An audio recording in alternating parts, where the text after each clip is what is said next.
lagi dengan saudara. Percaya pertemuan ini diberkati Tuhan. Ya, saya juga berdoa supaya apa yang sih untuk kemudian kita bisa melahirkan sesuatu yang baru gitu ya.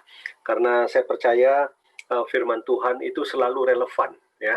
Kebenaran itu akan memenuhi tuntutan apapun yang terjadi. Karena begini, langit dan bumi itu akan berlalu. Artinya langit dan bumi, semua yang ada di bumi ini bisa berubah-ubah. Tapi firman Allah tidak pernah berubah. Ya. Nah, saudara, di sesi terakhir ini sungguh-sungguh saya akan gunakan kesempatan ini kalau bisa untuk tanya jawab. Jadi saya akan sampaikan hari ini karena kita akan bermuara, saudaraku, bagaimana kita bisa menang dari dark side ya. Jadi sekali lagi,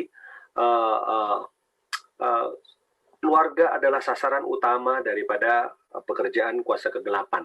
Nah, kita sudah belajar itu, di mana kalau kita mau bikin pagar supaya keluarga kita menjadi keluarga yang kuat, saya sudah sampaikan 5 ya, pertumbuhan pribadi secara individu, terus kemudian saudara berdoa untuk pasangan saudara, terus kemudian berdoa dengan pasangan saudara, ketiga berbagi firman dengan pasangan saudara, dan yang kelima pelayanan bersama. Tapi kemarin kita sudah lebih dalam lagi bahwa walaupun orang sudah bisa melakukan 5 hal ini, tapi masih saja dalam tanda petik saudaraku ada hal-hal yang mengerikan yang bisa menggoncang hubungan satu pernikahan. Dan itu yang membuat kita lebih dalam. Nah, ternyata apa? Sisa daripada kekuatan yang masih bisa menghancurkan keluarga ini, yaitu dark side, yaitu sisi gelap ya daripada kehidupan masing-masing pasangan ya.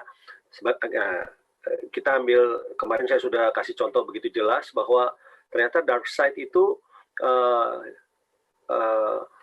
ada orang yang sudah mengetahuinya, tapi ada orang yang belum mengetahuinya ya, bahwa dia punya dark side. Dan saya mau katakan, semua orang, serohani apapun saudara ya, sehebat apapun pelayanan saudara, ingat saudaraku ya, semua kita punya dark side. Dari manakah dark side? Yang pertama, dark side adalah sebuah akibat dari jatuhnya manusia dalam dosa. Jadi dosa pertama itu yang dibuat oleh Adam itu sebuah noda. Kita sudah belajar sampaikan. Jadi noda itu kemudian apa? Ini yang disebut sebagai cikal bakal daripada dark side, daripada sisi gelap manusia itu. Yang kedua adalah bagaimana saudaraku kita berada di rumah masa lalu, ya, rumah masa lalu yang berhubungan dengan pola asah, asih, asuh, ya, dimana disitulah yang akan menciptakan dark side itu semakin kuat tertanam di alam bawah sadar kita. Saya sudah kasih contoh banyak, contoh Daud. Daud ternyata, saudaraku, kalau kita lihat dia adalah seorang anak yang terlahir dari rasa tertolak. Nah, penolakan itu akhirnya, saudaraku, membuat dark side tersendiri dalam kehidupan Daud. Ya, Saul juga punya dark side. Semua punya dark side, saudaraku. Nah, hari ini saya lebih mengerucut. Saya akan fokus saja bagaimana kita bisa menang dari kehidupan dark side ini, sehingga kita bisa membangun rumah tangga yang kuat dan kita bisa jadi berkat buat banyak orang. Nah, saudara, saya nggak akan berkata panjang. Saya akan ajak saudara untuk langsung saja kita melihat, saudaraku, ada beberapa nama, tapi saya akan bahas 2 saja ya. Coba kita langsung aja buka Alkitab kita. Kita sama-sama lihat di dalam 1 Tawarik 20 ayat 29. Kalau kita lihat di 1 Tawarik pasal 29 ayat 29, dikatakan begini, sesungguhnya riwayat Raja Daud dari awal sampai akhir tertulis dalam riwayat Samuel, lihat itu, dan dalam riwayat Nabi Nathan, dan dalam riwayat Gad, pelihat itu. Oke, saudara, tolong diamati baik-baik. Saudara bisa membacanya dalam hati juga. Ulangi sekali lagi ya. Sesungguhnya riwayat Raja Daud dari awal sampai akhir tertulis dalam riwayat Samuel, pelihat itu, dan dalam riwayat Nabi Nathan, dan dalam riwayat Gad, pelihat itu. Nah, saudara, saya akan bandingkan dulu. Coba kita bandingkan dengan 1 Raja-Raja pasal 11:41. Ya, 1 Raja-Raja pasal 1 Raja-Raja pasal 11 ayat 41. Sudah? Saya akan bacakan buat saudara. Begini bunyinya. Selebihnya dari riwayat Salomo dan segala yang dilakukannya dan hikmatnya, bukankah semuanya itu tertulis dalam kitab riwayat Salomo? Halo? Saya ulang sekali lagi. 1 Raja-Raja 11 ayat 41. Selebihnya dari riwayat Salomo dan segala yang dilakukannya dan hikmatnya, bukankah semuanya itu tertulis dalam kitab riwayat Salomo? Saya rindu kita bisa berinteraksi. Nggak apa-apa, saudara bisa, boleh buka, saudara punya saudara boleh unmute, saudaraku.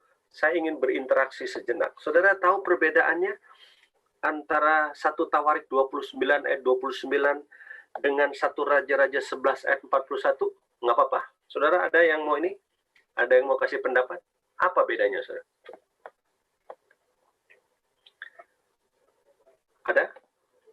Kita sedang belajar, saudaraku, tentang riwayat. Riwayat itu apa? Riwayat. Kita sedang belajar tentang bagaimana awal ya kehidupan seseorang sampai akhir dari kehidupan seseorang. Kita sedang belajar satu warna kehidupan. Nah, kebetulan ini kita lagi belajar dari 2 nama nih. Yang pertama, kita sedang belajar dari satu tokoh yang bernama Daud. Kita sedang belajar riwayat daripada Raja Daud. Terus yang kedua, kita bandingkan dengan tokoh yang bernama Salomo. Kita belajar riwayat Raja Salomo. Ya, apa yang dimaksud dengan riwayat ini? Yang dimaksud adalah bagaimana seseorang, ya, dalam hal ini Daud, ya, dia mulai, saudaraku, pelayanannya, ya, sehingga ditulis, ya, dan akhir dari kehidupannya. Oke? Nah, begitu juga Salomo dari 2 tokoh ini. Tapi persoalannya, saudara bisa lihat nggak sesuatu yang saudara dapat sesuatu nggak dari 2 tokoh yang diangkat, ya, maksudnya riwayat dari 2 tokoh ini. Saudara lihat dapat sesuatu nggak? Saya ulang lagi ya, 1 Tawarikh 29 ayat 29. Kita kembali lagi belajar dari Daud. Sesungguhnya riwayat Raja Daud dari awal sampai akhir, jadi dari awal sampai akhir loh, tertulis dalam riwayat Samuel, melihat itu, dan dalam riwayat Nabi Nathan, dan dalam riwayat Gad, melihat itu. Coba bandingkan sekali lagi. 1 Raja-Raja 11 ayat 41. Selebihnya dari riwayat Salomo dan segala yang dilakukannya dan hikmatnya, bukankah semuanya itu tertulis dalam kitab riwayat Salomo? Gimana? Yang mau kasih komentar dari apa yang kita baca ini? Silahkan, nggak apa-apa. Saudara bisa unmute mic saudara, supaya kita bisa lebih interaktif sedikit. Memang saya tahu ada sedikit kelemahan dalam pelayanan online ini, saudaraku.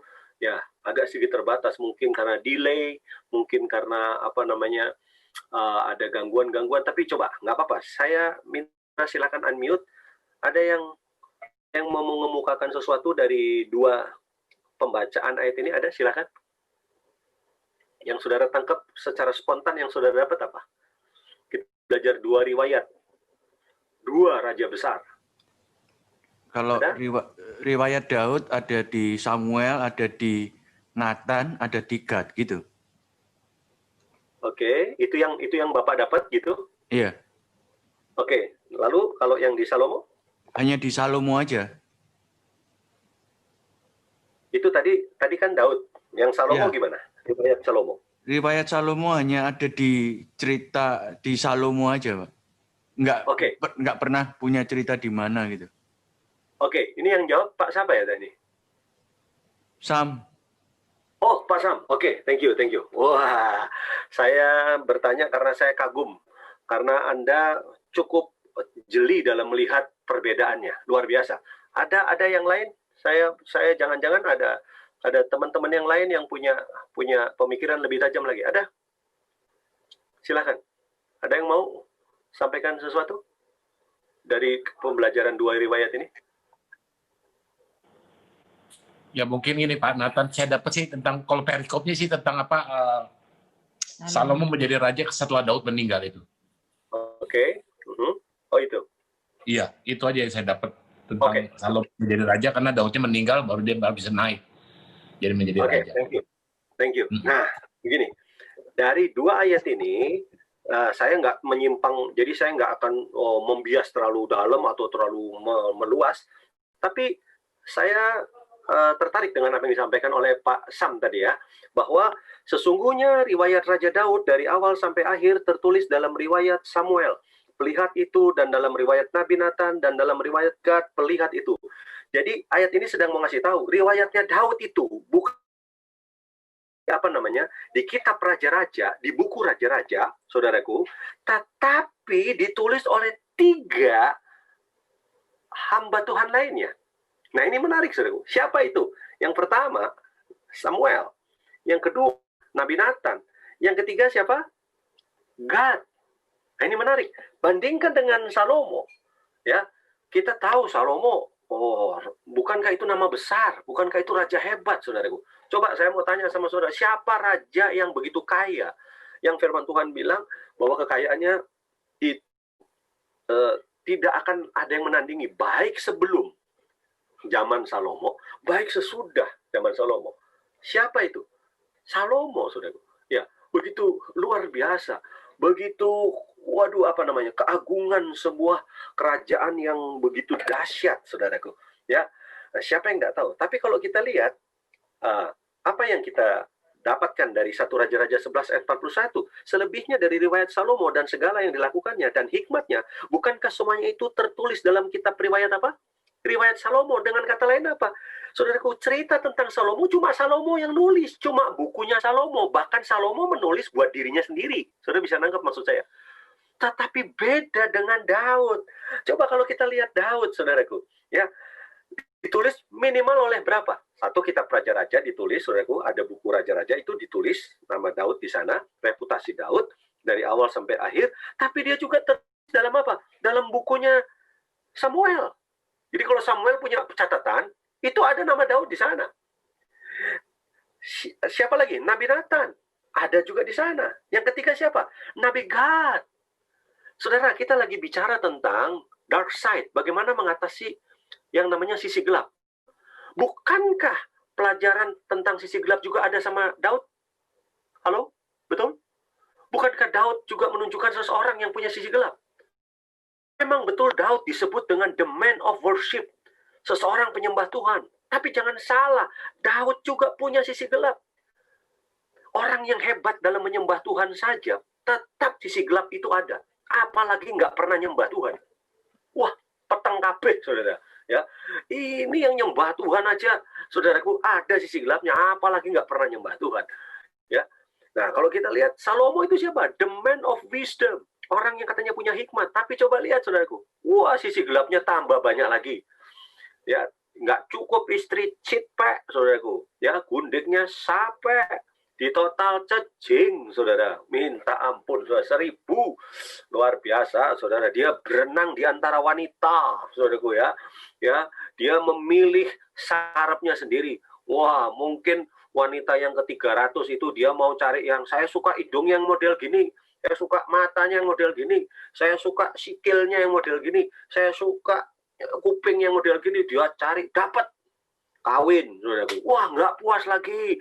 Wah, mau yang rambutnya model gini, yang hidungnya, tekuannya begini, yang tangan, jari-jarinya model begini. Wah, itu luar biasa, saudaraku. Ya, bukankah itu sisi gelap? Dan saya mau kasih tahu, secara ilmu kejiwaan, seseorang yang terlalu banyak memiliki pengalaman jatuh cinta, apalagi mudah jatuh cinta, maka secara ilmu psikologi, saudaraku, orang itu akan mengalami yang namanya segregasi. Saudara tahu segregasi? Jiwanya itu terpotong-potong, nggak utuh. Karena apa? Terlalu banyak membagi cinta. Ketemu iki cinta, ketemu iki cinta, ketemu iki senang, kayak iki senang, ketemu iki senang. Nah, akhirnya jadi sencinping, saudaraku ya. Karena apa? Karena segregasi, terpecah-pecah dia punya jiwa, saudaraku ya. itu nanti ada pelajarannya sendiri. Tapi yang saya mau katakan sama saudara, lihat, Salomo riwayatnya hanya tulis oleh dirinya sendiri. Bahkan kalau saudara baca di sana dikatakan apa? Selebihnya dari riwayat Salomo dan segala yang dilakukannya dan hikmatnya. Loh, bukankah itu tertulis dalam kitab riwayat Salomo? Jadi, saudaraku, tulisan Salomo itu ya Salomo sendiri yang nulis. Beda nggak kita kembali sama Nabi Nathan? Kita kembali sama Daud, saudaraku. Nah, apa yang terjadi dengan Daud dari awal sampai akhir? Wah, dia ditulis oleh Samuel. Kenapa Samuel? Melantik dia Samuel, saudara. Betul? Ya kan? Yang melantik dia jadi raja kan Samuel. Nah, kalau kita lihat ada apa dengan Nabi Nathan? Nah, kita ngerti kan, saudara? Ya, di mana salah satu sisi gelap Daud apa, saudara? Dia rupanya jatuh cinta sama. Saya ulang, dia jatuh cinta sama istri orang. Itu sisi gelap nggak itu? Nah, sisi gelap itu, saudara. Dan kita menarik sekali, saudara. Apa yang terjadi pada waktu itu? Apa yang terjadi? Ketika kemudian, saudaraku, Nabi Nathan datang kepada Daud. Ya, Nabi Nathan menggunakan perumpamaan. Dan kemudian terakhirnya tangannya, telunjuknya Nabi Nathan diarahkan kepada muka Daud. Ya, dan dia berkata, kamu tahu nggak? Ya, bahwa orang itu adalah kamu, dituding begini, saudara. Dan saudara tahu apa yang dilakukan itu? Nggak perlu waktu lama. Saat yang sama, saudara. In the same time, di waktu yang sama, dia bilang apa? Aku telah berdosa. Aku sudah berdosa. Lihat, saudaraku. Ya, nanti kita belajar sini. Pelajaran apa yang kita bisa ambil di sini? Jadi, saudara, belajar bagaimana menang dari sisi gelap. Mari kita belajar dari dua tokoh ini, yang dua-duanya adalah raja. Nah, sekarang kita belajar dulu dari tentang riwayat Daud. Jadi sekali lagi, riwayat Daud, ayat-ayat yang kita baca tadi menegaskan bahwa perjalanan kehidupan Daud dari awal sampai akhir, itu yang nulis siapa, saudaraku? Ya, siapa yang nulis? Kita tahu bagaimana isi tulisannya. Kita juga ngerti perjalanan kehidupan Daud sebagai seorang raja besar di Israel. Namun kisah hidupnya diwarnai dan tertulis di dalam riwayat serentetan nabi-nabi loh. Nabi-nabi seperti Nabi Samuel, Nabi Nathan, dan Nabi Gad, saudaraku ya. Nah, apa yang kita bisa lihat dari sini? Dari apa yang kita tulis. Kalau saudara mau bandingkan dengan beberapa raja-raja lainnya, saudaraku, itu jelas berbeda. Nah, saya mau kasih satu catatan menarik. Kalau saudara lihat di 2 Samuel pasal 1 ayat 17 sampai 18. Ini saya yakin ini jarang dibahas, saudara. 2 Samuel 1 ayat 17 18. Kalau saudara perhatikan baik-baik ya. Ternyata prestasinya Daud itu bukan cuma ditulis sama 3 hamba Tuhan itu. Halo? Tapi lihat, saudaraku, ayat 2 Samuel 1 ayat 17 18 ya. Daud menyanyikan nyanyian ratapan ini karena Saul dan Yonatan, anaknya, dan ia memberi perintah untuk mengajarkan nyanyian ini kepada Bani Yehuda. Perhatikan, apa kalimat berikutnya? Itu ada tertulis dalam kitab apa? Orang jujur. Pernah dengar nggak khotbah ini? Ternyata Daud itu bukan cuma ditulis oleh raja-raja, kitab raja-raja, sejarah raja-raja, bukan cuma ditulis oleh 3 hamba Tuhan yang siapa 3 nih? Semuanya nabi. Nabi Samuel, Nabi Nathan, Nabi Gad, saudaraku. Ya, tapi ternyata ada satu lagi kitab yang menulis, saudaraku. Ya, kitab apa namanya? Kitab Orang Jujur. Halo, saudara. Saya cuma ingin mengimajinasikan ini kepada saudara. Saudara, kalau nanti hidup kita akan berakhir, dan semua kita pasti akan berakhir, saya mau tanya, saudara, riwayat kita itu ditulis oleh siapa? Riwayat hidupmu dan hidupku, siapa yang nulis? Perlu dipertanyakan itu, saudaraku. Ya, jangan-jangan kita nulis untuk diri kita sendiri, ngapi-ngapi diri kita. Ya, jangan-jangan kita ini apa ya, membuat tropi buat diri kita sendiri. Kamu ngerti saya nggak? Saya itu setia loh. Saya ini beriman loh. Tapi ngomong sendiri gitu loh, saudara. Saudara nulis sendiri gitu. Nah, kalau Daud enggak. Daud itu ditulis sama 3 hamba Tuhan. Ya. Bukan cuma itu. Ada satu kitab lagi yang namanya kitab apa? Kitab Orang Jujur. Nanti saudara selidiki dah. Yang dimaksud kitab Orang Jujur siapa? Saya percaya ini kitab khusus. Kitab khusus di mana menurut saya ini adalah merupakan pujian private, saudaraku.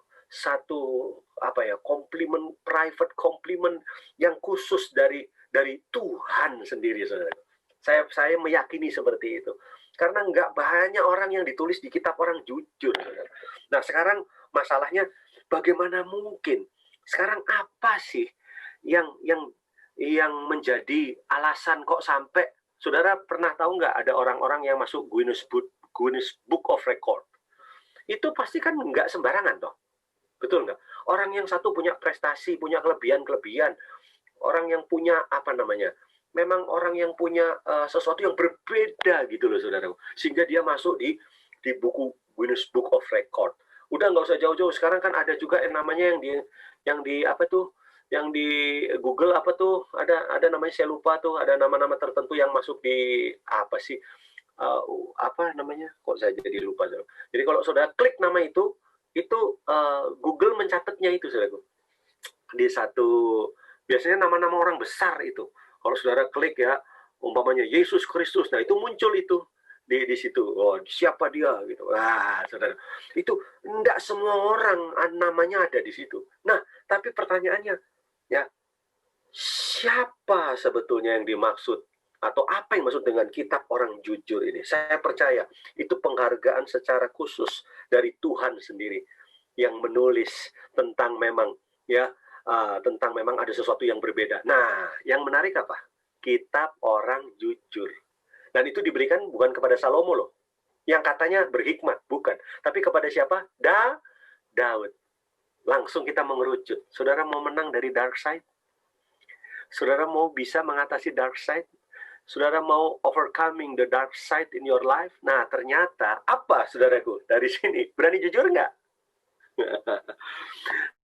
Kita tidak rasakan, tidak akan kita akui. Sesuatu yang tidak diakui tidak akan diobati. Sesuatu yang tidak diobati tidak akan disembuhkan. Berani ngaku nggak? Lihat dokter kalau meriksa pasien, apa yang ditanya? Apa yang kamu rasa? Betul nggak? Ditekan sininya pakai stetoskop, tarik napas, ayo tahan 2 jam, meninggal saudara ya. Coba tekan gitu, terus dia nanya, ayo yang dirasa apa Bu, Ci, yang dirasa apa? Coba tarik lagi, ya buang napas. Oh sesek, oh yang kamu rasa itu toh. Nah, dari apa yang dirasa baru ditegakkan hipotesa, saudaraku, kemudian terapi apa yang cocok. Halo, kira-kira seperti itu SOP-nya? Saya bukan dokter, tapi saya pernah pergi ke dokter, gitu saudara. Nah, jadi saudara, kenapa disebut kitab Orang Jujur? Inilah kelebihannya Daud. Daud itu dark side-nya banyak loh. Saya cuma nggak punya waktu aja. Saudara ingat nggak? Daud itu istrinya berapa? Wah, rupanya saudara nggak suka ngurusi istrinya orang ya. Kelihatannya. Sebab waktu saya tanya, Daud ini berapa? Nggak ngerti aku, sakarpe. Istrinya Daud itu minimal 4. Yang pertama anaknya Saul, namanya Mikal. Ya toh. Mikal ini mandul. Nah, terus ada yang namanya Ahoniam. Ada yang namanya, masih ingat nggak? Ada yang namanya bekas istrinya Nabal itu, ingat nggak? Abigail. Yes, Abigail. Ya, good. Ada satu lagi siapa? Istrinya Uria siapa? Betseba. Oke. Kalau nanti saudara pelajari bagaimana Daud itu, masih ingat nggak cara Daud bisa mendapatkan si Abigail? Masih ingat nggak? Lupa. Di mana Daud itu jaga kebun anggurnya kan, jaga panen daripada keluarganya si Nabal kan, ya kan. Tapi kemudian si Nabal ini kan, wah, memang pria bebal ini saudara. Saya nggak mau terlalu lama ya, tapi ya singkat cerita akhirnya si Nabal meninggal karena serangan jantung gitu aja saudaraku ya. Nah akhirnya ini jadi janda nih. Daud itu nggak tedeng aling-aling, saudaraku. Ya, langsung dia ngomong, gimana kalau saya mencintai kamu, saya suka sama kamu, yuk kita menikah. Nah, langsung terjadi sebuah hubungan. Tapi nanti saudara baca beberapa bukan fatsal. Nanti sudah itu saudara berapa ayat aja setelah itu. Nggak usah jauh-jauh. Saudara, apa yang terjadi? Daud jatuh cinta lagi sama perempuan lain. Belum lama langsung perempuan lain itu dia jatuh cinta lagi, dan apa? Dipek bojo pisan. Apa itu namanya kalau bukan sisi gelap? Halo? Tapi jadi sisi gelapnya Daud itu luar biasa. Tapi yang menarik apa? Daud bisa menang. Bahkan dia ditulis di kitab orang apa? Ditulis di kitab orang jujur. Nah, berarti konsep pertama untuk kita bisa menang dari sisi gelap, jujur. Berani terbuka enggak? Elek aku. Nanti ini menarik. Session malam ini pasti saudara ingat-ingat, wes. Ini menarik sekali. Ini akan jadi bekal buat kita, ya. Nah, kalau saudara perhatikan, ya, memang respon Daud itu begitu ditegur oleh Nathan, contoh oleh Nabi Nathan, langsung saat itu dia koyakkan bajunya, dia taruh abu di kepalanya, saudaraku, ya. Kemudian apa?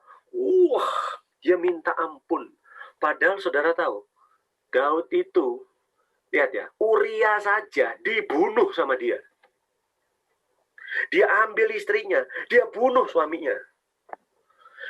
Nathan itu, nekat loh Nabi Nathan itu. Saya mau kasih tahu ya, di zamannya Daud dan sekitarnya, raja-raja pada waktu itu, nabi-nabi dibunuh karena memberikan firman yang benar, memberikan nubuatan, dibunuh oleh raja-raja, itu sudah sering. Halo, nangkep nggak? Nabi Mika itu ditempeleng sama Raja Israel. Gitu loh, saudaraku. Jadi, nabi itu nggak didengar, dibunuh, itu udah biasa. Saya mau tanya sama saudara, Daud bisa nggak lakukan itu? Bunuh Nabi Nathan. Waktu dia ngomong, kamu orangnya, weh, kamu itu loh, weh, kamu itu orangnya. Daud bisa bunuh nggak? Bisa lah, wong suaminya si Betseba aja dibunuh. Saudaraku, apalagi Nabi Nathan. Tapi ini yang beda. Makanya saya renung-renung. Waduh. Dia ditulis di kitab, dia ditulis di bukunya Nabi Nathan. Saya yakin Nabi Nathan nulisnya bagaimana? Ini seseorang yang luar biasa. Dia punya apa? Kejujuran. Amin. Luar biasa loh si Daud itu. Ya, dia salah betul nggak? Salah. Piye sih nggak salah? Ada orang mandi. Wah, ini sisi gelapnya bener-bener loh. Orang mandi itu loh.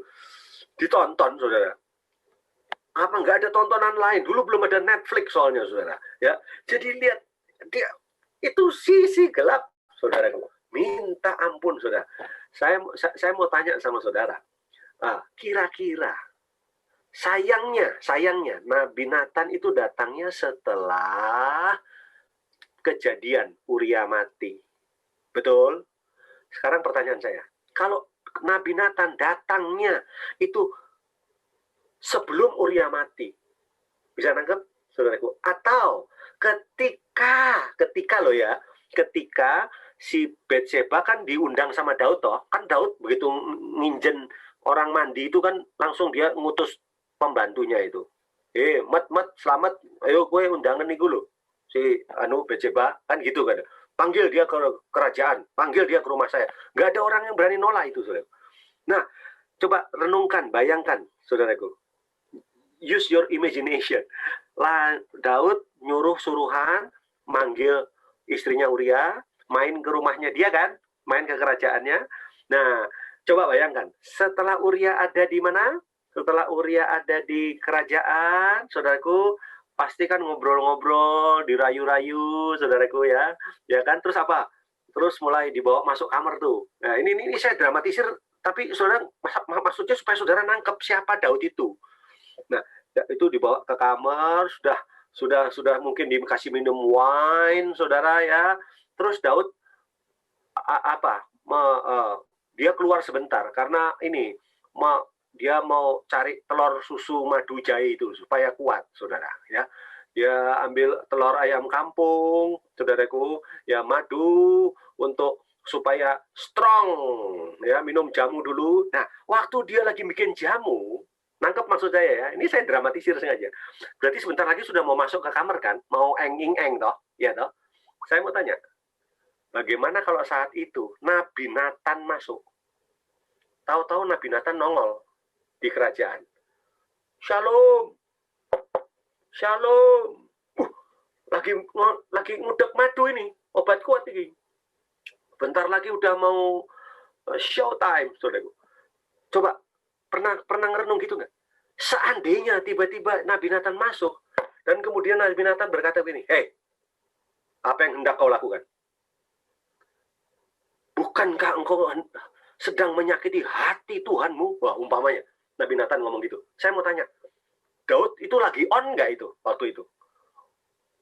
Bathsheba udah di kamar loh, saudara. Ini sengaja saya dramatisir gini. Kalaupun situasinya kayak begitu, lalu Nabi Nathan datang dan Nabi Nathan berkata, "Hei, apa yang kamu mau lakukan setelah ini, Daud? Mau kemana kamu?" Saya yakin Daud tetap bertindak yang sama. Apa itu? Ampuni aku. Aku sudah berdosa kepada Tuhan. Halo?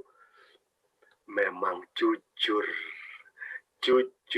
Cuma sayangnya Nabi Nathan datangnya terlambat. Datangnya terlambat itu, saudara. Nah, itu nanti cerita lain lagi. Itu nanti lagi. Ya, tapi saya sengaja dramatisir untuk memberitahu kepada saudara bagaimana menang dari sisi gelap. Yang pertama harus apa? Jujur. Yang kedua, saudara lihat. Siapa yang mengelilingi kehidupan Nabi Nathan? Yang mengelilingi kehidupan Raja Daud. Beda nggak dengan orang-orang yang mengelilingi Raja Salomo? Beda nggak? Saudara nanti cek ya, ini waktunya kita terbatas. Salomo itu kalau saudara belajar, nyaris nggak punya hamba-hamba Tuhan yang ada di sekelilingnya. Beda sama Daud. Daud itu di sini aja udah ditulis 3. Ada Samuel, ada Nabi Nathan, ada Nabi Gad. Minimal Daud itu hidupnya dikelilingi oleh orang-orang yang diurapi Tuhan. Dikelilingi oleh orang-orang yang membangun dia. Nabi-nabi ada di situ. Bagaimana dengan Salomo? Salomo justru saya berani berkata begini. Salomo itu kenapa? Maaf ya, ini pakai bahasa yang Suraboyonan. Salomo ini jadi tambah edan. Coba saudaraku, bayangkan ya. Karena apa? Dia sengaja meng-create, saudaraku, bahkan tidak ada satu orang pun bisa dekati dia. Selain perempuan. Yang bisa deketin dia cuma perempuan. Ya. Tidak ada. Coba saudara mau nanya siapa yang mewarnai kehidupannya Salomo, hamba-hamba Tuhan. Siapa? Tidak ada. Bukan ada. Tapi hamba Tuhan ini tidak dikasih akses oleh Salomo. Halo? Ngerti? Saudara, mau terhindar, mau menang dari sisi gelap, saudara? Boleh? Yang pertama jujur, yang kedua. Punya orang-orang di sekeliling enggak? Yang berani ngomong sama saudara? Punya nggak orang-orang di sekitarmu yang berani menasihati Anda? Nanti kita bandingkan ya. Saya nggak lama kok ini, karena saya mau kasih kesempatan untuk tanya jawab lebih banyak kepada saudara. Jadi kalau kita lihat pelajaran bernilai apa di sini, saudara? Apa yang riwayatnya Daud yang ditulis oleh Alkitab sama riwayatnya Salomo beda banget. Beda banget. Salomo itu semua prestasi-prestasi tentang dirinya sendiri. Tapi kalau Daud lain, saudaraku. Yang ditulis di situ lain. Yang nulis nabi-nabi semua. Artinya apa, saudaraku? Ya, Daud itu seseorang yang memang betul-betul di hatinya itu, ya, cuma ada Tuhan. Saudara. Makanya dia disebut the man of worship. Beda sama Salomo. Salomo semuanya prestasi-prestasinya dirinya sendiri ya. Dan hikmatnya nyanya sendiri loh ya.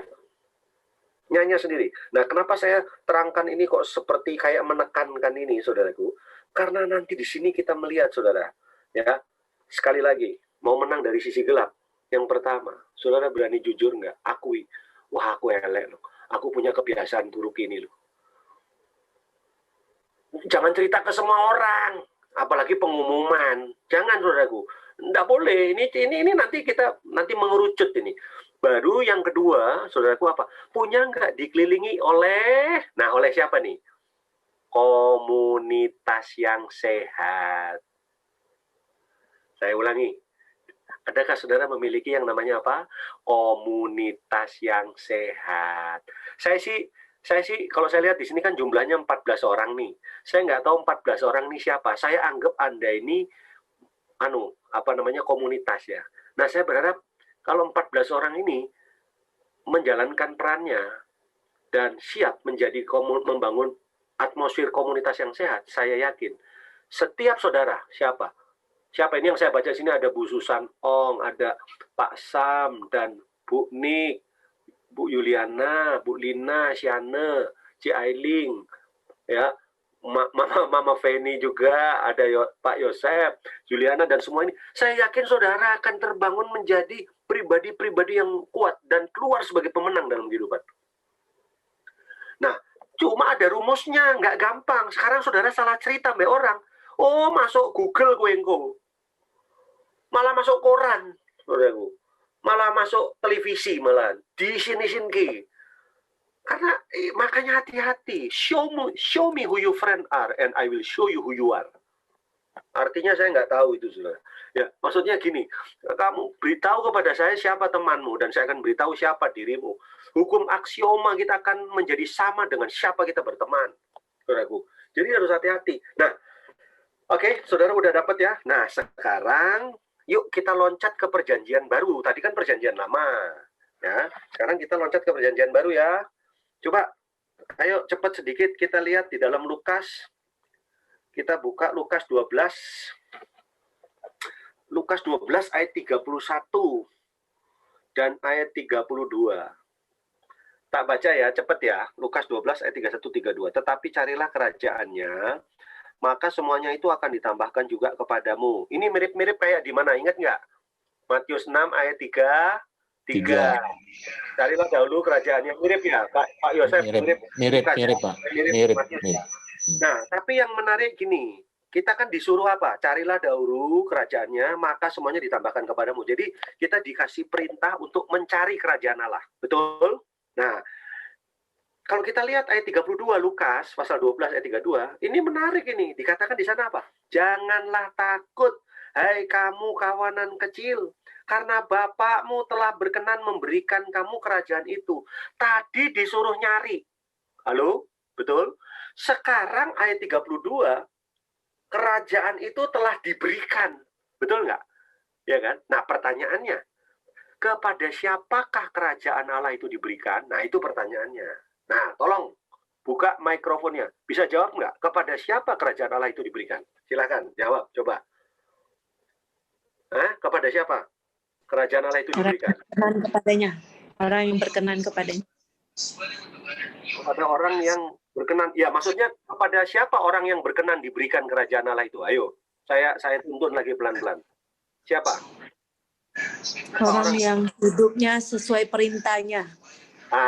Oke. Yuk kita lihat ayatnya. Jadi kita lihat di ayatnya ini aja, jawabannya ada di sini, ya. Tetapi carilah kerajaannya, maka semuanya itu akan ditambahkan juga kepadamu. Jangan takut, hai kamu kawanan kecil, karena Bapakmu telah berkenan memberikan kamu kerajaan itu. Nah, pertanyaannya, tadi disuruh nyari, tapi sekarang diberikan. Nah, kepada siapakah kerajaan Allah itu telah diberikan? Jawabannya itu di kalimat sebelumnya. Jangan takut, hai kamu kawanan kecil. Itu jawabannya. Jadi, ternyata kerajaan Allah itu diberikan kepada siapa? Ini Yesus sendiri yang ngomong. Kepada kawanan kecil. Nah, ini yang saya mau terangkan. Ini khotbah saya ini. Nah, siapa yang dimaksud kawanan kecil di sini? Ya, tentu kalau saudara baca di ayat 1, ini mengacu kepada 12 murid Yesus. Halo? Karena memang, saudaraku, ya dimaksud kawanan kecil, satu, memang jumlahnya tidak banyak. Betul nggak? Yang kedua, kalau kita lihat, murid-murid Yesus itu siapa sih rata-rata? Wong cilik. orang-orang kecil. Saya nggak cukup waktunya. Nanti saudara bisa lihat di Matius pasal 11 itu ditulis ayat 25, itu ada itu. Kepada orang kecil, kepada orang yang berhikmat aku menyembunyikan. Tapi kepada orang kecil aku justru menyatakan diriku. Halo, ngerti? Jadi yang dimaksud kawanan kecil itu yang pertama, satu, memang orang-orang kecil. Jadi Yesus itu ketua partai wong cilik. Gitu loh kira-kira saudaraku. Ya.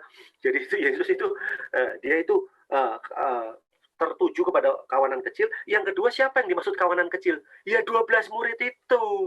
Karena memang ini kan bicara tentang yang dimaksud kawanan kecil itu murid-muridnya. 12. Nggak banyak murid Yesus. Tapi kalau saudara lihat, saudaraku. Yuk, sekarang kita lebih dalam ya. Jadi sekarang kerajaan Allah itu diberikan kepada siapa? Kepada orang kecil, kepada kawanan kecil. Murid Yesus. Oke, udah pegang dulu ya. Jadi yang diberikan apa? Kerajaan Allah ada di sana. Nah, kalau saudara lihat di dalam Ibrani pasal 12 ayat 26, saya bacakan buat saudara, sampai ayat 28, waktu itu suaranya menggoncang bumi, tetapi sekarang ia memberikan janji satu kali lagi, aku akan menggoncang bukan hanya bumi saja, melainkan langit juga. Ungkapan satu kali menunjukkan kepada perubahan pada apa yang dapat digoncangkan, karena ia dijadikan supaya tinggal tetap apa yang tidak tergoncangkan. Jadi karena, perhatikan, jadi karena kita menerima kerajaan yang tidak tergoncangkan, marilah kita mengucap syukur dan beribadah kepada Allah menurut cara yang berkenan kepadanya dan dengan hormat dan takut. Perhatikan, jadi karena kita menerima kerajaan yang tidak tergoncang. Ibrani 12 ayat 26, dia mengatakan bahwa bumi ini akan digoncang. Dan sekali lagi akan digoncang. Dan saya mau tanya sama saudara, bukankah kita hidup di sekitar goncangan? Betul? Ya. Tapi firman Tuhan bilang apa? Goncangan itu sengaja Tuhan buat untuk melihat ya mana yang tergoncang dan mana yang tidak tergoncang. Dalam goncangan ternyata ada yang tidak tergoncang. Nah, pertanyaan saya, siapa yang tidak tergoncang? Bisa jawab nggak? Siapa yang tidak tergoncang? Yang tidak tergoncang adalah itu. Orang yang telah menerima kerajaan Allah. Karena kerajaan Allah tidak tergoncang. Halo, bisa diterima ini? Ya, korelasinya bisa diterima. Jadi, saudaraku, kalau ada the safest place in the world, kalau ada tempat yang paling aman di muka bumi, ketika yang lain tergoncang, nah, ada yang tidak tergoncang, siapa itu? Apa nama tempatnya itu? Tadi, kawanan kecil. Halo, bisa terima ini? Ingat loh, tadi saya lagi bicara tentang apa? Komunitas. Saudara, di tengah goncangan ini ada yang tetap kuat. Kekristenan yang tetap kuat yang mana? Bukan kekristenan dalam jumlah besar. Maaf bicara nih, tapi justru kekristenan dalam ini. Dalam konteks kawanan kecil. Nah, masalahnya kenapa Yesus menulis kawanan kecil? Karena ini memang bicara tentang 12. Bisa nangkep di sini? Kita sedang belajar satu prinsip di sini, saudara. Prinsip apa? Prinsip komunitas. Mungkin kalau saudara rekam ini tolong diulang-ulang supaya, karena saya mau bicara sekali aja ini, saudara. Saudara, kenapa kok Yesus membangun komunitas? Pemuritan itu kenapa kok 12, bukan 12.000, tapi kok 12? Karena ini prinsip komunitas. Saudara tahu nggak? Kenapa kok komunitas yang dibangun Yesus? Karena Yesus sendiri, lihat, kalau saudara pelajari tentang yang namanya kehidupannya Tuhan, Tuhan sendiri itu Tuhan komunitas. Ingat, Allah Bapa, Allah Anak, Allah Roh Kudus. Bukankah ini komunitas? Halo? Jadi, saudara kalau tahu kebenaran ini, makanya saya langsung aja saya hubungkan ke tadi ya, ke Daud ya. Makanya Daud kenapa kuat? Lah iya, dia punya komunitasnya bener gitu, komunitasnya sehat. Komunitasnya lihat, nabi-nabi komunitasnya. Komunitasnya yang berani, tangannya itu berani ke hidungnya itu, kowe gak bener kowe. Itu berani, saudaraku. Lah ada ndak orang yang bisa nuding sampai ke ini, ke hidungnya saudara. Kowe rantok ngono lho, rapi iku, dosa kowe. Ayo bertobat, tak kancani ya. Ayo sama-sama. Loh, ada enggak? Itu yang dilakukan oleh nabi-nabi. Itu yang apa namanya? Disebut dengan komunitas yang sehat itu. Inilah komunitas yang Tuhan mau bangun sebetulnya. Untuk kita bisa menang dari apa? Goncangan, termasuk goncangan apa? Goncangan sisi gelap. Sampai sini saudara sudah bisa dapat? Udah dapat korelasinya? Saya berdoa loh saudara, supaya saudara bisa menang dari sisi gelap. Satu, terbuka jujur. Yang kedua apa? Saudara berada di komunitas yang sehat. Nah, saya nggak mau terlalu lama ya saudara ya. Contoh, coba Amsal 27 ayat 17. Kalau saudara lihat di Amsal 27 ayat 17, besi menajamkan besi. Orang menajamkan sesamanya. Nah, saudara punya nggak orang-orang yang saling menajamkan? Nah, ini terjadinya di mana ini? Di mana terjadinya? Terjadinya di komunitas. Terjadinya di komunitas ini. Nah, sekarang saya tanya, Anda siap nggak untuk, gini loh, seringkali kita itu membangun ya, komunitas Kristen atau persekutuan kekristenan itu ya, yang, ojo ribut loh, gantung ribut-ribut, sing api-api ae, jangan ngomong, kita selalu menggunakan, apa namanya, semacam cara-cara manusia yang mencoba untuk membuat sesuatunya biar jalan damai, biar bukan maksud saya ini kita ngajak berantem, bukan saudara. Tapi nanti saudara mengerti bahwa memang ada yang namanya besi menajamkan besi, orang menajamkan sesamanya. Coba kalau saudara, saya ajak saudara lihat Matius 5 ayat 5. Berbahagialah orang yang lemah lembut karena mereka akan memiliki bumi. Nah, saya mau tanya, ini gimana prakteknya nih? Lemah lembut. Saudara bisa disebut lemah lembut kapan? Ya kalau sudah diuji kok. Betul nggak Pak Yosef? Betul. Kalau sudah diuji aja belum, lemah lembut dari mana? Nah, jadi sekali lagi, bagaimana kehidupan kekristenan bisa sehat? Bagaimana kita bisa menang dari sisi gelap? Saudara mesti punya tadi kawanan tadi itu loh. Nabi Samuel, Nabi Nathan, Nabi Gad. Kalau perjanjian baru itu apa? Ya pemuritan, komunitas di mana kita bisa bertumbuh. Tidak banyak jumlahnya loh, jangan salah loh. Nggak bisa banyak, memang nggak bisa. Kalau banyak, nggak terbentuk, saudaraku. Saya mau tanya, praktek pengampunan terjadi di mana?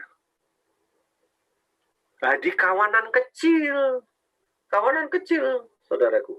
Ya, praktek saling mengasihi di mana? Ya di kawanan kecil. Saudara itu seringkali kita itu terlalu mistik, kasihnya itu mistik. Saya mengasihi semua orang di dunia, itu mistik. Itu lama-lama jadi bistik, saudaraku. Ya, karena mengasihi semua orang di dunia itu siapa yang memedikasi itu siapa? Coba orang yang sebelahmu aja dulu, yang jengkel kalau dia itu kemudian saudaraku ngomong cukup keras dan Anda tersinggung, loh bisa nggak? Istri. ya termasuk suami. Ya, jadi ini yang saya maksud, saudaraku, bahwa kita perlu membangun yang namanya apa? Yang membangun yang namanya komunitas yang sehat. Saya sebetulnya sudah selesai karena prinsipnya saudara udah nangkep ya. Nah, sekarang saya mau tambah satu poin penting dalam apa yang saya sampaikan ini. Coba saudara bisa lihat ini enggak? Galatia. Kalau saudara lihat di Galatia, pasalnya yang ke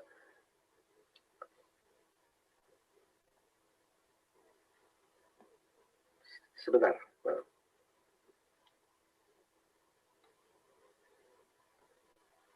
Kalau sudah lihat di Galatia pasal yang ke-4 ayat 19, saya baca buat saudara ya.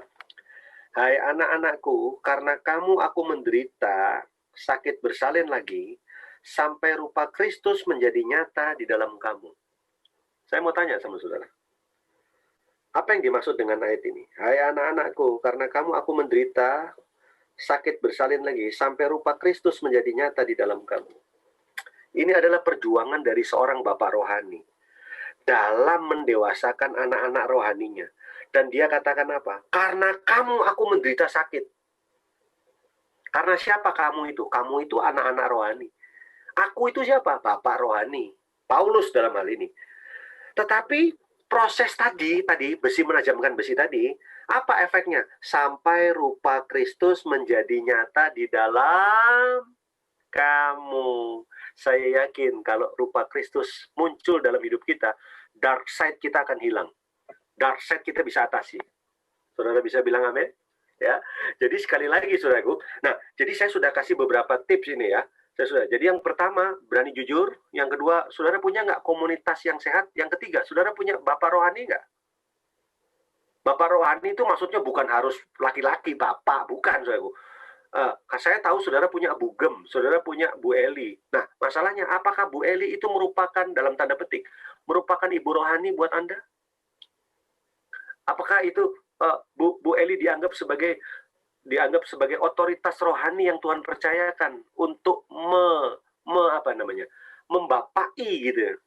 Membapai, karena pembapaan itu spirit ya, jadi bukan masalah gender. Halo, bisa ngerti ya? Bukan masalah gender. Jadi kalau saya bilang bapak rohani, itu bukan, oh itu mesti laki-laki. Enggak. Bukan. Perempuan pun bisa. Dia punya spirit yang namanya bapak rohani. Ya tentu orang akan panggil dia bugem karena perempuan. Tapi sebetulnya spiritnya itu spirit pembapaan. Bisa nangkep di sini, saudara? Nah, kenapa saya tekankan komunitas dan pembapaan itu harus jadi satu? Karena tadi, keserupaan seperti Kristus akan lahir dari sana.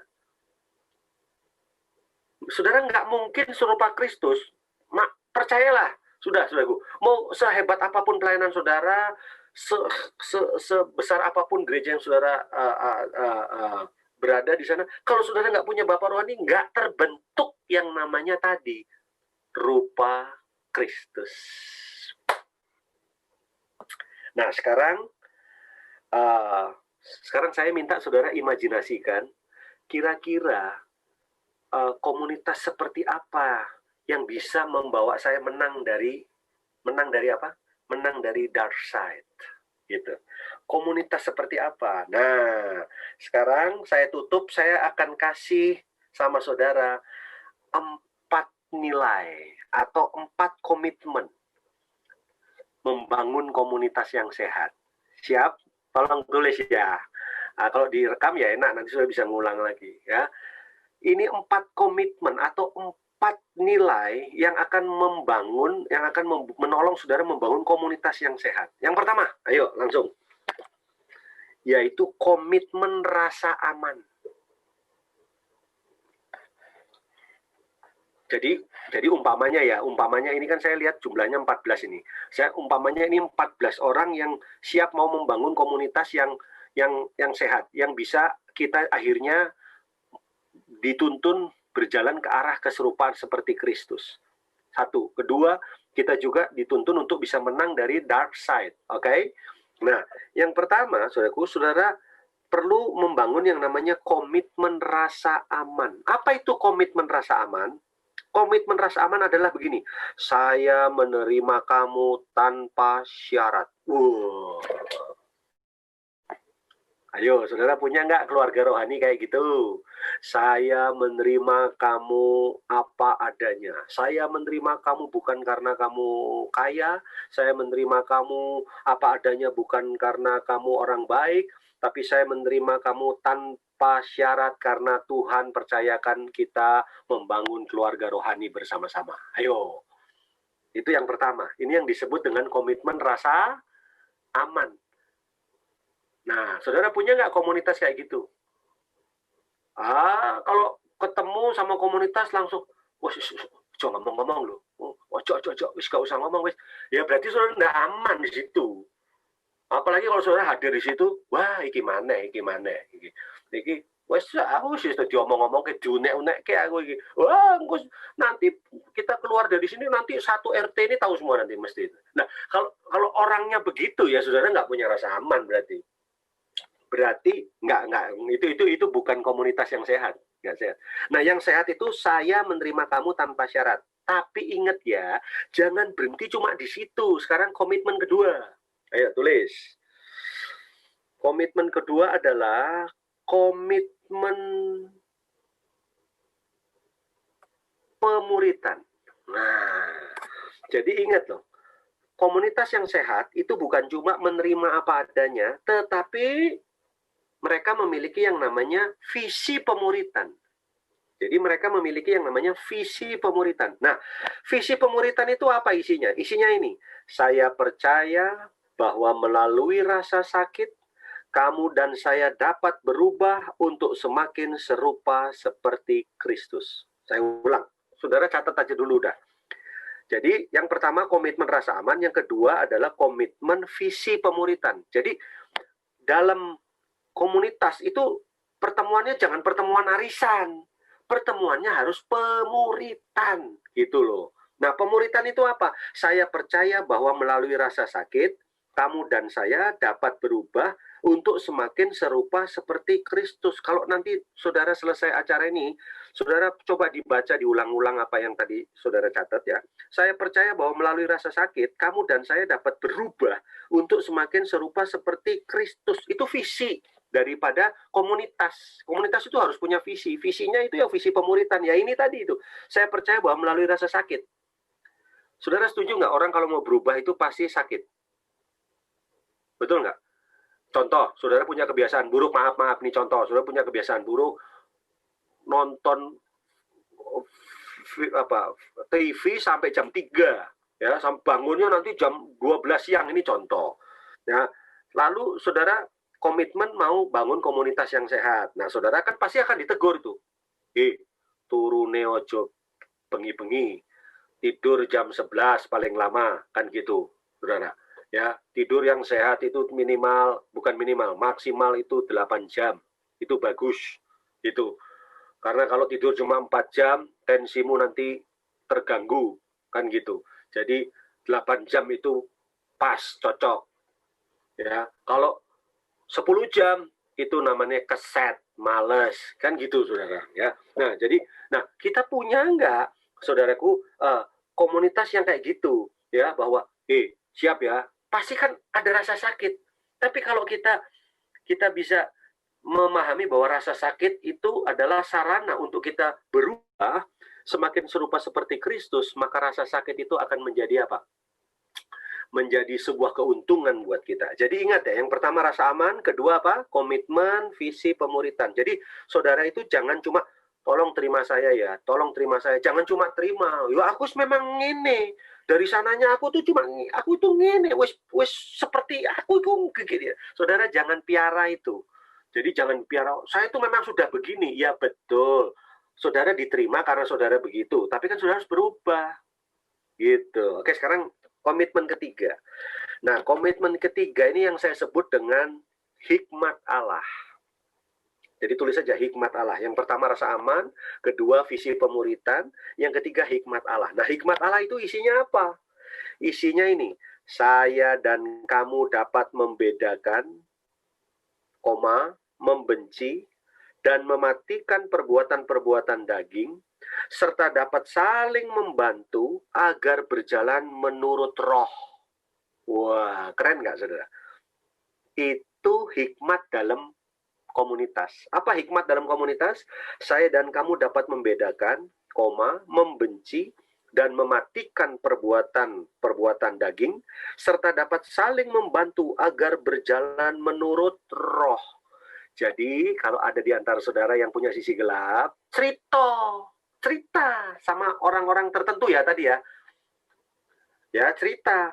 Aku ini gimana ya, kok masih suka kebiasaan buruk ini, kok masih suka keluar. Aku ini sulit sekali menguasai emosi.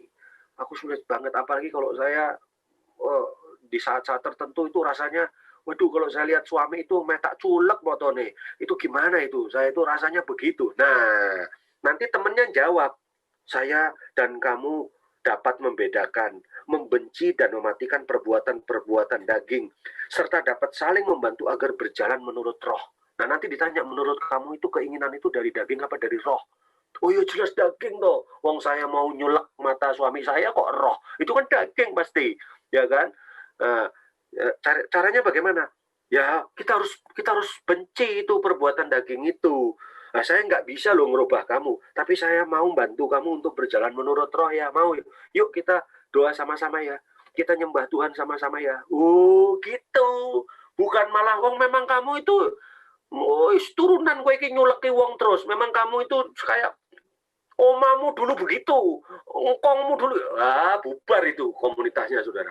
Nggak bisa begitu. Sekarang yang terakhir. Kuasa Allah. Komitmen kuasa Allah. Jadi yang pertama komitmen rasa aman, komitmen visi pemuritan, komitmen hikmat Allah. Yang terakhir komitmen kuasa Allah. Nah, komitmen kuasa Allah isinya apa isinya? Saya menyadari bahwa saya tidak berkuasa merubah dirimu. Saya ulang. Saya menyadari bahwa saya tidak berkuasa merubah dirimu, tetapi saya bersedia menjadi alat bagi Roh Kudus untuk melayani kamu. Saya ulang. Komitmen kuasa Allah itu apa? Saya menyadari bahwa saya tidak berkuasa merubah dirimu, tetapi saya bersedia menjadi alat bagi Roh Kudus untuk melayani kamu. Coba saudara renungkan bentar. Kira-kira kalau saudara punya komunitas macam begini, lalu ada satu orang yang mau kita layani masuk di komunitas saudara, kira-kira sembuh nggak dia? Halo? Amin? Harusnya sembuh. Kenapa? Satu, dia diterima, rasa aman. Dia diterima tanpa syarat. Loh, aku iki elek loh. Aku tuh punya kebiasaan buruk kayak gini. Nggak apa-apa. Yang penting kamu ikuti komunitas ini. Kamu mau berubah toh? Aku nggak bisa merubah loh. Aku cuma bersedia. Aku percaya. Nanti kamu akan mengalami rasa sakit. Tapi rasa sakit itu untuk membuat kamu semakin serupa Kristus. Oh gitu ya. Jadi saya kalau kumpul sama komunitas ini saya rasa sakit. Iya, yang sakit itu dagingmu. Tapi rohmu pasti akan kuat. Itu daging. Coba kamu punya kebiasaan buruk nggak? Oh banyak saya. Nah itu kebiasaan burukmu itu mau dipiara terus apa mau dihancurkan? Nah hancurkan itu pakai kekuatan roh, nggak bisa pakai kekuatan dagingmu. Oh gitu ya. Tapi ada syaratnya. Syaratnya nanti kamu sakit pasti. Rasa sakit, kamu pasti ngelihat muka saya juga jengkel karena saya itu memberikan firman sama kamu. Oh gitu ya. Tapi saya tetap mengasihi kamu. Saya nggak bisa mengubah kamu. Tapi saya bisa membantu kamu untuk berjalan dalam roh. Wah, Anda sudah pakai apa? Sudah pakai komitmen hikmat. Ditambah pakai kuasa. Kuasa apa? Saya menyadari bahwa saya tidak berkuasa mengubah dirimu. Jadi saudara jangan berusaha mengubah diri orang itu. Nggak boleh. Anda hanya bersedia menjadi alat bagi Roh Kudus melayani dia. Halo? Bisa? Dapat sesuatu? Saya selesai. Udah, saya selesai. Nah, inilah yang membuat hidupnya Daud itu kuat. Inilah yang membuat hidupnya Daud menang. Justru nanti, saudara, nanti saya kasih kunci pamungkas ya. Nanti saudara baca di Amsal pasal 4. Ini terakhir, udah ayat terakhir. Coba lihat, kalau saudara baca di Amsal pasal 4, yuk sama-sama ya, terakhir ya. Kalau saudara lihat di Amsal pasal 4, Amsal pasal 4. Saudara bisa lihat mana ya? Terlalu banyak ini. Saudara bisa, kalau mulai dari ayat 1 coba lihat, saudara. Dengarlah hai anak-anak, didikan seorang ayah, dan perhatikanlah supaya engkau beroleh pengertian. Karena aku memberikan ilmu yang baik kepadamu, janganlah meninggalkan petunjukku. Karena ketika aku masih tinggal di rumah ayahku sebagai anak, lemah dan sebagai anak tunggal bagi ibuku, aku diajari ayahku, katanya. Biarlah hatimu memegang perkataanku, berpeganglah pada petunjuk-petunjukku, maka engkau akan apa? Hidup. Saudara tahu nggak? Ini ayat ditulis oleh siapa? Ini ditulis oleh Salomo. Kapan waktunya? Waktu Salomo sudah menjadi tua. Tolong dicatat, kasih catatan itu. Ini tulisan Salomo ketika Salomo sudah hampir, belum tua sekali, tapi sudah masuk ke usia tua. Kalau usia tua sekali, dia tulisannya pengkhotbah. Tapi Amsal ini ditulis waktu dia sudah mulai tua gitu loh, sudah. Kekuatannya udah mulai lemah. Nah, apa yang dimaksud? Salomo sedang bernostalgia. Dia sedang membandingkan kehidupannya dia dulu di masa anak-anak. Ngerti nggak? Dia sedang ngomong gini, dengarlah ya anak-anakku, didikan seorang ayah. Dia lagi nostalgia. Lihat, karena aku memberikan ilmu yang baik. Jangan meninggalkan petunjukku, karena ketika aku masih di rumah ayahku, sebagai anak lemah, dan sebagai anak tunggal ibuku. Nah, dia cerita dulu, bahwa gini loh, dia sedang membandingkan dulu itu, waktu aku masih muda, wah aku enak loh. Dia lagi bandingkan, bahwa apa? Aku dulu punya bapak, yang nasihati aku, yang ngajari aku, yang mendidik aku. Halo, bisa nangkep?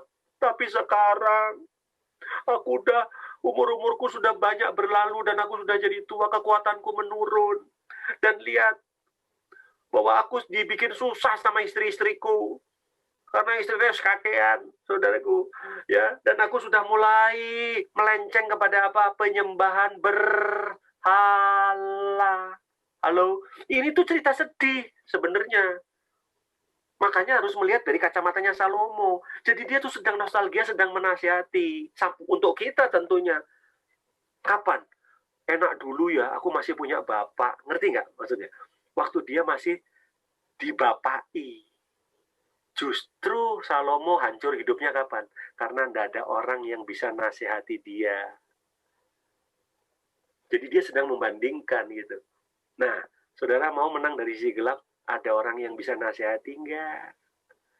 Ada orang yang Anda kasih akses untuk negur enggak? Ojo loh, bertobat loh, nggak bagus loh, lebih nerokong kok loh. Nggak ada enggak yang ngomong gitu? Wah nggak ada Pak, wong Tuhan aja nggak berani ngomong sama saya. Wah, terus masuk neraka orang itu, saudara. Wong Tuhan aja nggak berani ngomong sama dia, gimana coba? Hah? Oh nggak ada yang berani Pak, suami saya aja itu nggak berani ngomong sama saya. Wah Anda itu medeni memang, saudara. Nah, harusnya kan nggak boleh gitu. Harusnya nggak boleh. Oke, saudara, saya yakin saudara dapat sesuatu. Amin. Ya, saya selesai. Silakan. Yuk, Q&A, yuk. Tanya jawab, yuk.